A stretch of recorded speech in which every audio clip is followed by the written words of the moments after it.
சனி பொதுவாக பாவி என்று சொல்வது விளக்கம். ஏனென்றால் வருகின்ற 3வது மாதம் மார்ச் மாதத்தில் பார்த்திங்கன்னா சனிப்பெயர்ச்சி அப்படிங்கிறது வருது. இதனால் அனைத்து ராசிக்காரர்களுக்கும் அர்த்தமச்சனி, ரோகச்சனி, கண்டச்சனி, ஏழரைச்சனி, குடும்ப சனி, வெறியச்சனி, பாதகச்சனி, இப்படி எத்தனையோ சனி வகைகளில் சொல்லப்பட்டு அவரவர்கள் பயந்து கொண்டு கோவில் திருப்பணி போன்ற விஷயங்களில் முக்கியத்துவம் கொடுத்து போகிறீங்க வரீங்க. நல்ல விஷயந்தான், அது ஒன்றும் மாற்று கருத்து இல்லை. கோயிலுக்கு போகிறது வரது எல்லாமே ரொம்ப அருமையான நல்ல விஷயம்தான், அது மாற்று கருத்து இல்லை. சரி, சனி உங்களுடைய லக்கணத்துக்கு யார் அப்படிங்கிறத நீங்கள் முதல்ல பார்க்கணும்.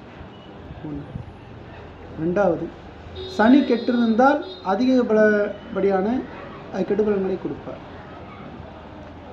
பார்த்திங்கன்னா தொழில் சரியாக அமையாது, தொழிலில் அதிகப்படியான பளு அதிகமாக இருக்கும், வேலை அதிகமாக இருக்கும், அனைத்து வேலைகளையும் இவரே எடுத்து போட்டு செய்கிற மாதிரி இருக்கும்.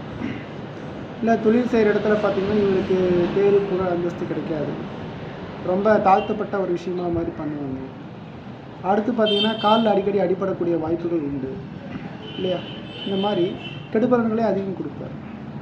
அதே சனீஸ்வரன் உங்களுடைய ஜாதகத்தில் நல்ல நிலையில் இருந்து தனஸ்தானங்கள் சம்பந்தப்பட்டோ இல்லை திரிகோணங்கள் சம்பந்தப்பட்டோ இருக்கும் பட்சத்தில் தொழில் மேன்மை, தொழில் விருத்தி, கடின உழைப்பாளி, தொழில் மூலம் ஆதாயம், எந்த வேலையும் தானே முன்னின்று செய்யக்கூடிய தைரியம், நேரம் காலம் பார்க்காமல் உழைப்பது போன்ற விஷயங்கள் நல்ல விஷயங்களே அவருக்கு. ஸோ சனி பாவர் என்று எடுத்துக்கொள்ளாமல் அவரை எந்த கண்ணோட்டத்தில் பார்க்க வேண்டும் என்பதே இங்கே ஜோடி வித்தியாகும். பொதுவாக சனி பாவின்னு பார்க்க தவறு. பொதுவாக எந்த கிரகமும் அப்படி தான், சரிங்களா?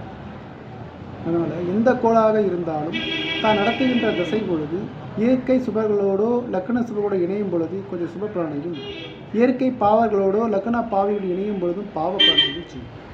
இது இதோட விதி தான், சரிங்களா?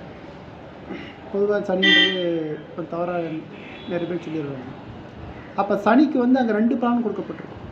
ஒன்று கடின உழைப்பாளி அப்படின்னு கொடுத்துருப்பாங்க, இன்னொன்று சோம்பேறி அப்படின்னு கொடுத்துருப்பாங்க. ஸோ சனி சோம்பேறியாக வேலை செய்வாரா இல்லை கடின உழைப்பாளியாக இருப்பாரா அப்படிங்கிறது அவருடைய ஜாதகத்தில் எந்த நிலைமையில் இருக்கார் அப்படிங்கிறத பொறுத்து தான் நம்ம முடிவு பண்ண முடியும், சரிங்களா? எதுவுமே சொல்லாமல் நம்ம மொத்தமாக சனி பாவின்னு சொல்லிட முடியாதுல்ல, அதுக்காக தான். ஓம் ஆதிசிவ சித்தம் விடுநிலை. நன்றி.